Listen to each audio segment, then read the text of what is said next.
Is there systemic racism in our police departments in the aggregate?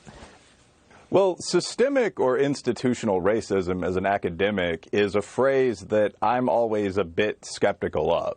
Now, obviously, if we want to be honest about some of this country's history, there have been systems like criminal sentencing in the past, where until quite recently you did see discrimination at kind of a broad, group-targeted level.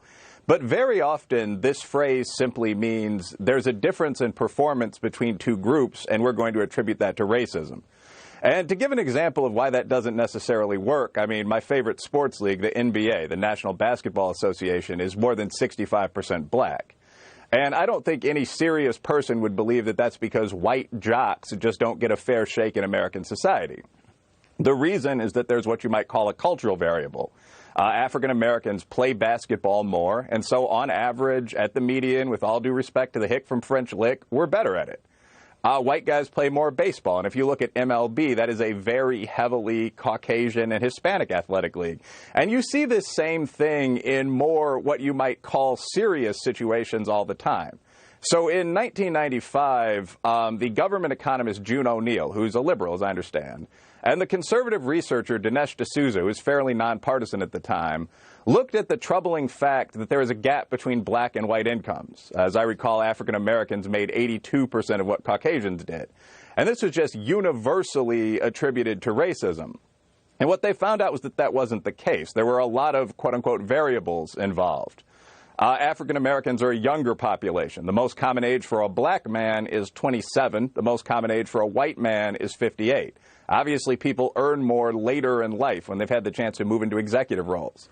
African Americans are much more concentrated in the South, where wages are lower for everyone. If you adjust for these factors and just a couple of others, I mean years, not even quality of schooling, just staying in school, average performance on a test like the SAT, the gap almost disappeared. And you could argue that some of those things are tied into class and whatnot, but there's no pattern of businesses paying an absolutely equally qualified black guy and an absolutely equally qualified white guy different amounts in general. And I think that's a valuable lesson to take into life. So when people argue that policing is institutionally racist, almost always what they are saying is African Americans are arrested at a higher rate, or they encounter police at a higher rate than the black percentage of society would predict.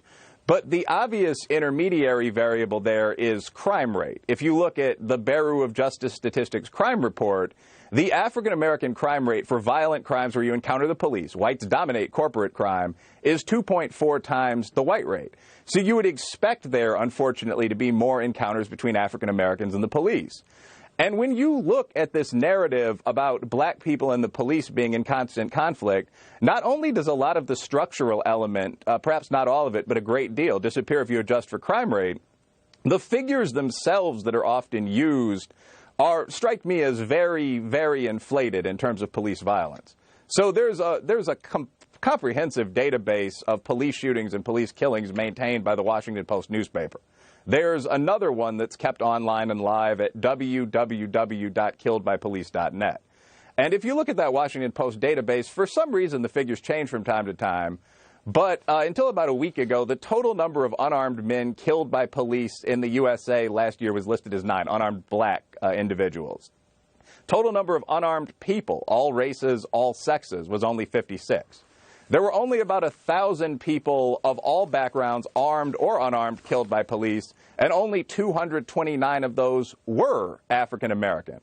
And there's a lot of serious research that looks at types of violence other than just shooting, other than killing. So Roland Fryer, who is one of the youngest individuals ever to gain tenure at Harvard, and like me as a black man, took a comprehensive look at every type of police violence in a paper that came out in, I believe, 2016. And what he found is that there were some small gaps. African Americans were a bit more likely to be, for example, cursed at or lightly shoved. But when it came to extreme beatings or police shootings, African Americans, in the case of shootings, were actually 24.2 less likely, with everything along with race adjusted for, to be shot by the police than whites were. So I don't think you see a pattern of broad, systemic targeting, specifically of black people by the police today. That doesn't mean there aren't individual bad officers. I mean, we saw the horrifying George Floyd tape. I mean, my position is that charges should be filed against every one of the officers involved in that situation. But even there, the facts are a little more complex than they originally seemed to be. Two of the officers on the scene, as it turns out, Thao and Kung, if I have the names correct, are not Caucasian men. Floyd and Chauvin, the officer primarily responsible for the killing, had previously known one another from a nightlife security position. So I don't think we can just look at interactions between African Americans and the police and say, what we have here is an epidemic pattern of racism, a genocide, as Attorney Crump called it in a recent book. All right, we'll be right back.